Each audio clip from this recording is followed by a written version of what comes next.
wanashindwa watasema uongo gani? Munaona sasa, juzi mahakama imesema maneno ambayo ilitendeka kwa bunge kusema Kenya Kwanza ndio iko na majority ilikuwa ni maneno ya uongo. Sasa koti imeshaamua, judge bench imesema majority party katika bunge ni Azimio. Sisi tunaambia wajumbe wetu wa Azimio, tafadhali, kutoka hii wiki koti imeshaamua na nyinyi ndio mnatengeneza sheria. Kwa hivyo sheria ikitoka kotini, watu wa kwanza kutii sheria ni nyinyi. Wale wametangazwa ndio majority, walikuwa minority. Sasa mubadilishe maofisi na akina Kimani Ichung'wah waende nyumbani.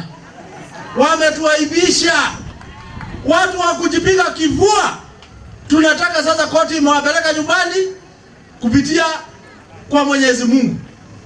Watu wa Azimio mchukue viti yenu ndio reduce ile majivuno iko nchi hii, ndio tuweze kuleta maendeleo kwa wananchi wetu na watu waanze kuenjoy maisha. Imagine kwenda hospitali sasa Kenya hii, wale watu ambao hawana pesa ni shida kubwa ile ujaona. Walileta hii mambo ya SHA na SHIF. Hapa sijui kama mnaumia ama mnaendelea namna gani. Hapa SHIF ni sawa ama sio sawa? Sio sawa, si ndio? Basi hebu imagine ikiwa wewe ukiwa hapa umeletewa jam kwa upande ya matibabu. Pande ya masomo pia ni shida. Ndio hiyo watoto wa university wale umesumbuka kusomesha kwenda university saa hii bado ni shida. Funding process iko na shida.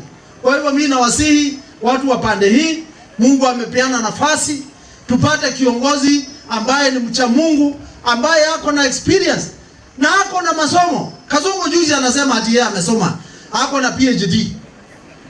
Watu wanauliza alisomea wapi? Na tena wanauliza alisoma nini?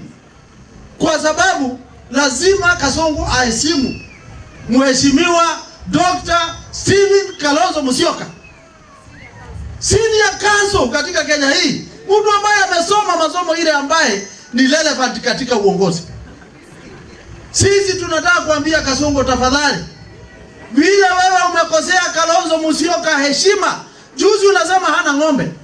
Wewe kuja tukupeleke uone vile ng'ombe zinatakiwa kuwa kwa shamba ya Mheshimiwa Kalonzo Musyoka. Mungu awabariki sana watu wa pande hii. Sasa tafadhali tuamuke tumkaribishe kiongozi wetu. Msiamuke, kweli ni kanisa basi kweli msiamuke wewe watu ya kwaya kaeni. Sasa tukaribishe kiongozi wetu Dr. Stephen Kalonzo Musyoka. Karibu sana. Kanifanya niwe jasiri, waniburudisha nikirukaruka usalama.